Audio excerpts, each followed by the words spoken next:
Greetings one and all. Welcome back to another fortnight roundup of activities at the Penryn Prep. It certainly is a busy place, and it's a dynamic environment. Today we focused more on the preschool and the foundation phase, but I'd like to start with the preschool because they've had a really exciting time having moms and dads that have all come to a special occasion last week or last Friday, and they all came in for a Moms and Dads Day. And we've been delighted with the change we've made in the preschool this year. Considering if we look at a child's growth and we look at young children, they all start to crawl at different times. They walk at different times. They talk at different times. And we know through education psychology and cognitive development and growth of children that they grow. Their brains grow at different times, and they mature at different times, emotionally as well. So we've made a conscious decision to blend our first year groups at the preschool from 2019. And this has been going incredibly successfully this year. So there's a harmony amongst the children who are not necessarily in homogeneous groups when they come into the preschool. They are placed into classes according to what our phenomenal staff believe are the right places for them. And it might take a child 4 years to come through a preschool, it might take them 5 years. We don't track that as a exponential path or continuum of learning with children when they come into the preschool at Penryn.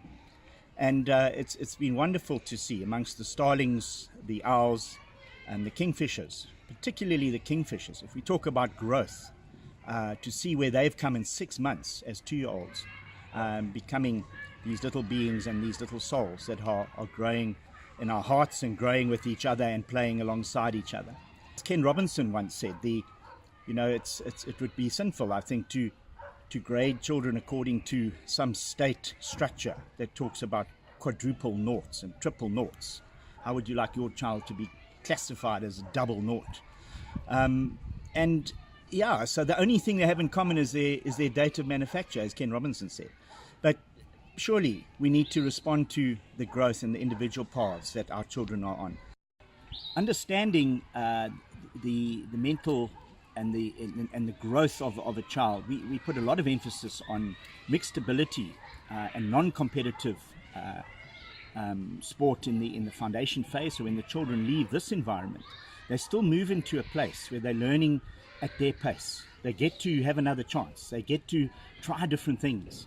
And the emphasis is not on making an A, B or C team until much later does that become the protocol for selection. So we've had wonderful mini sports festivals with under 7 and under 8 and under 9, netball and soccer and rugby. Once again, we hosted the Penryn Winter Sports Festival. That's at the prep level, senior prep level, mainly grade 5, 6 and 7 children, where we hosted teams from Gauteng and all around Mpumalanga, essentially in rugby and netball. And in total, we had 66 netball games that were played over 2.5 days and 16 rugby games. And that involved a whole lot of children as well, as you can imagine. And it was super to get the response and the feedback we get via email and various forms from schools that have visited Penryn as to how much they've enjoyed that. So I'd like to thank the entire prep staff team, junior primary and senior primary and preschool, for all they did to make that the success it was this year. All that remains is for me to say good luck for the exams and the test cycles that are about to start in the senior grades, and that's mainly grade 6 and 7, and we wish them all the best for the next 2 weeks.